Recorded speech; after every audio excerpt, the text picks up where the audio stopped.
21 days manifestation practice day 40. അപ്പോൾ ഇന്ന് 14ാമത്തെ ദിവസത്തിലേക്ക് നമ്മൾ കടന്നിരിക്കുകയാണ്. ഇന്നലെ നാം പഠിച്ച ഹോപ്പോനോപോനോ മെത്തേഡ് പ്രാക്ടീസ് ചെയ്തത് വഴി നിങ്ങൾക്ക് എന്ത് മാറ്റമാണ് ഉണ്ടായത്? കമൻറ്റ് ചെയ്യുക. അതേപോലെ നിങ്ങൾക്ക് സന്തോഷത്തിലൂടെയും സമാധാനത്തിലൂടെയും കടന്നു പോകാൻ സാധിച്ചു എന്ന് ഞാൻ വിശ്വസിക്കുന്നു. അതിലെ വളരെ ശക്തമായ മന്ത്രങ്ങളാണ് നമ്മുടെ ജീവിതത്തിൻ്റെ ഭാഗമാക്കേണ്ടത്.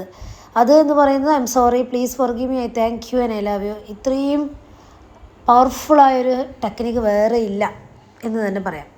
അപ്പോൾ ഇന്ന് 14ാമത്തെ ദിവസം നമ്മൾ ചെയ്യാൻ പോകുന്ന പ്രാക്ടീസ് എന്ന് പറയുന്നത് ടെലിപ്പതിയെക്കുറിച്ചാണ്. എന്താണ് ടെലിപ്പതി?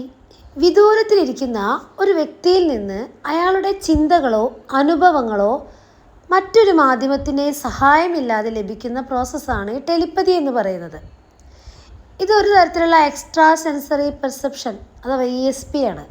നാം ഇഷ്ടപ്പെടുന്ന ഒരു വ്യക്തിയെ കൊണ്ട് എങ്ങനെ നമുക്കൊരു മെസ്സേജ് അയപ്പിക്കാം, എങ്ങനെ അയാളെ നമ്മുടെ ഫോണിലേക്ക് വിളിപ്പിക്കാം, അല്ലെങ്കിൽ നിങ്ങൾ ആഗ്രഹിക്കുന്ന ഒരു കാര്യം അയാളെ കൊണ്ട് ചെയ്യിപ്പിക്കാം. ഇതിനൊക്കെ സഹായിക്കുന്നൊരു ടൂളാണ് ടെലിപ്പതിക് മെസ്സേജ്. ഇതിന് മൈൻഡ് മെസ്സേജ് എന്നും പറയാറുണ്ട്. എങ്ങനെയാണ് ടെലിപ്പതി പ്രവർത്തിക്കുന്നത്? ഈ ലോകത്ത് നിലനിൽക്കുന്നതെല്ലാം ഊർജ്ജമാണെന്ന് നമുക്കറിയാം. നമ്മുടെ മനസ്സിൽ ഒരാളെ വിളിക്കണമെന്ന് ആഗ്രഹിക്കുമ്പോൾ നമ്മൾ പോലും അറിയാതെ നമ്മുടെ ഉള്ളിൽ ഒരു വൈബ്രേഷൻ ഉണ്ടാകുന്നുണ്ട്. മറ്റൊരാളുടെ വൈബ്രേഷനുമായി നമ്മുടെ ഫ്രീക്വൻസിയെ വിന്യസിക്കാൻ സാധിക്കുമ്പോൾ നമുക്ക് മറ്റൊരാളുമായി ടെലിപ്പതിയിലൂടെ ആശയവിനിമയം നടത്താൻ സാധിക്കുന്നു. ലോ ഓഫ് മാനിഫെസ്റ്റേഷൻ തന്നെയാണ് ഇവിടെയും പ്രവർത്തിക്കുന്നത്. അതായത് നാം എന്തിനെക്കുറിച്ചാണോ കൂടുതൽ സംസാരിക്കുന്നത് അത് നമ്മുടെ ജീവിതത്തിൻ്റെ ഭാഗമായി മാറുന്നു. നമ്മൾ ചിന്തിക്കുമ്പോൾ ഒരു ഫ്രീക്വൻസി ഉണ്ടാകുന്നുണ്ട്. ഈ ഫ്രീക്വൻസിക്ക് തുല്യമായ തരംഗങ്ങൾ പല വ്യക്തികളിലൂടെ, സാഹചര്യങ്ങളിലൂടെ, സന്ദർഭങ്ങളിലൂടെ നമ്മളിലേക്ക് വന്നുകൊണ്ടിരിക്കും. ഒരു പക്ഷേ എൻ്റെ ഈ സുഹൃത്ത് ജീവിതത്തിൽ എപ്പോഴെങ്കിലുമൊക്കെ ടെലിപ്പതി അനുഭവിച്ചിട്ടുണ്ടാകാം. ഉദാഹരണത്തിന് നമ്മൾ ഒരു സുഹൃത്തിനെ വിളിക്കാനായി ഫോൺ എടുക്കുക എന്ന് വിചാരിക്കുക. അപ്പോഴായിരിക്കും ആ കോൾ ഇങ്ങോട്ട് വരുന്നത്. മറ്റൊരു ഉദാഹരണം പറയാം. ഒരമ്മയും മകനും തമ്മിലുള്ള ആത്മബന്ധം വളരെ ശക്തമാണ് എന്ന് കരുതുക. മകന് എന്തെങ്കിലും സംഭവിച്ചാൽ അമ്മയുടെ മനസ്സിന് അസ്വസ്ഥത തോന്നും. അമ്മ വീട്ടിലിരുന്ന് അച്ഛനോട് പറയും, മോനെ ഒന്ന് വിളിക്ക്. മകൻ എന്തെങ്കിലും വിഷമസന്ധിയിൽ നിൽക്കുമ്പോഴായിരിക്കും വീട്ടിൽ നിന്ന് കോൾ വരുന്നത്. ഒരുപാട് നാളായിട്ട് പിണങ്ങി നിൽക്കുന്ന ഭാര്യ ഭർത്താക്കന്മാരുടെയോ കാമുകന്മാരുടെയോ കാര്യമെടുക്കാം. ഇരുവർക്കും വിളിക്കാൻ അതിയായ ആഗ്രഹമുണ്ടായിരിക്കും, പക്ഷേ വിളിക്കാനൊരു മടി. ആ സമയത്തായിരിക്കും അതിലൊരാളുടെ കോളോ മെസ്സേജോ മറ്റേയാൾക്ക് ലഭിക്കുന്നത്. ഈ സാഹചര്യങ്ങളിലൊക്കെ നമ്മൾ അറിയാതെ നമ്മിൽ സംഭവിക്കുന്നത് എന്താണ്? ടെലിപ്പതിയാണ്. അപ്പോൾ ഈ ടെലിപ്പതി എങ്ങനെയാണ് ചെയ്യേണ്ടത് എന്ന് നോക്കാം. പുഞ്ചിരിയോടുകൂടി 4-5 ദീർഘശ്വാസം എടുത്ത് റിലാക്സ് ചെയ്ത് ഞാൻ ആഗ്രഹിക്കുന്നത് എന്തായാലും നടന്നിരിക്കും എന്ന പൂർണ്ണ വിശ്വാസത്തോടെ വേണം ഇത് പ്രാക്ടീസ് ചെയ്യാൻ. ഇതിലൊരു കാര്യം ശ്രദ്ധിക്കേണ്ടത്, നിങ്ങൾ ആദ്യമായി ടെലിപ്പതി പ്രാക്ടീസ് ചെയ്യുമ്പോൾ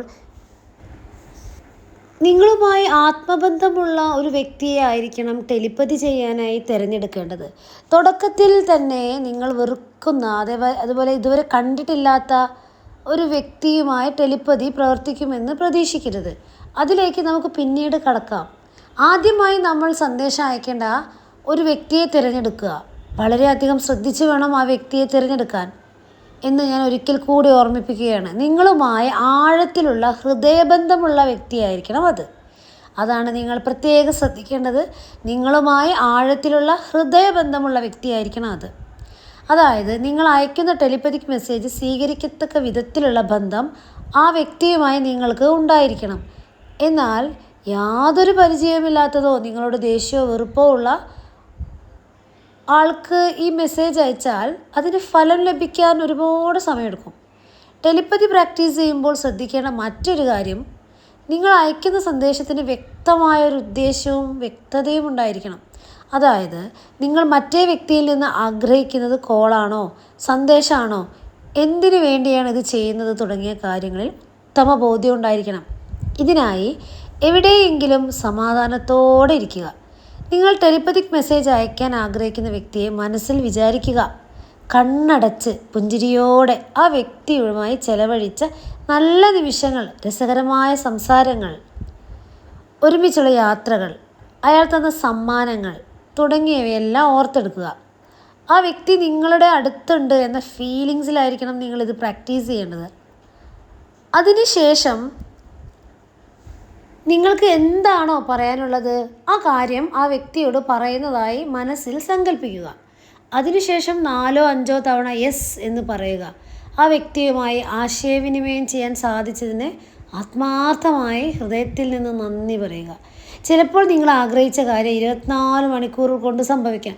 ചിലർക്കിത് 2-3-4 ദിവസങ്ങൾ വരെ എടുക്കാം. എന്തായാലും നിങ്ങൾ പൂർണ്ണ മനസ്സോടെ ടെലിപ്പതിക് മെസ്സേജ് പ്രാക്ടീസ് ചെയ്താൽ നിങ്ങളുടെ ജീവിതത്തിൽ ഇത് സംഭവിച്ചിരിക്കും. ആദ്യമായി ടെലിപ്പതിക് മെസ്സേജ് അയക്കാൻ തിരഞ്ഞെടുക്കുന്ന വ്യക്തി നിങ്ങളുമായി ആത്മബന്ധമുള്ള ആളായിരിക്കണമെന്ന് ഒരിക്കൽ കൂടി ഓർമ്മിപ്പിക്കുകയാണ്. ഇതിനുശേഷം നമ്മൾ ഇന്ന് വരെ കാണാത്ത വ്യക്തികളുമായൊക്കെ ഇത് പ്രാക്ടീസ് ചെയ്ത് നോക്കാവുന്നതാണ്. എപ്പോൾ വേണമെങ്കിലും നിങ്ങൾക്കിത് പ്രാക്ടീസ് ചെയ്യാം. എങ്കിൽ പോലും നിങ്ങൾ ആഗ്രഹിച്ച കാര്യം മാനിഫെസ്റ്റ് ചെയ്യുന്നതിനുള്ള ഏറ്റവും നല്ല സമയം രാത്രി കിടക്കുന്നതിന് മുന്നേ അല്ലെങ്കിൽ അതിരാവിലെ എഴുന്നേറ്റ ഉടനെയാണ്. ഏത് സമയത്താലും ഇത് പൂർണ്ണ വിശ്വാസത്തോടു കൂടെ ചെയ്യുക എന്നതാണ് പരമപ്രധാനം. അപ്പോൾ ടെലിപ്പതിയെക്കുറിച്ച് നിങ്ങൾക്ക് ഒരു ഐഡിയ കിട്ടിക്കാണുമല്ലേ? അപ്പോൾ തീർച്ചയായും ടെലിപ്പതിക് മെസ്സേജ് ചെയ്യുക. നിങ്ങളോട് അത്രയും ആത്മബന്ധമുള്ള ഒരു സുഹൃത്തായിരിക്കാം, അത്രയും അടുത്ത് നിൽക്കുന്നൊരു വ്യക്തിയായിരിക്കാം. അവരിപ്പോൾ നിങ്ങളുമായി യാതൊരു കോണ്ടാക്റ്റും ഇല്ലെങ്കിൽ ആ ബന്ധങ്ങളൊക്കെ ഒന്ന് ഓർത്തെടുത്തുകൊണ്ട് നമുക്ക് ഈ ടെലിപ്പതിക് മെസ്സേജ് കൊടുക്കാവുന്നതാണ്.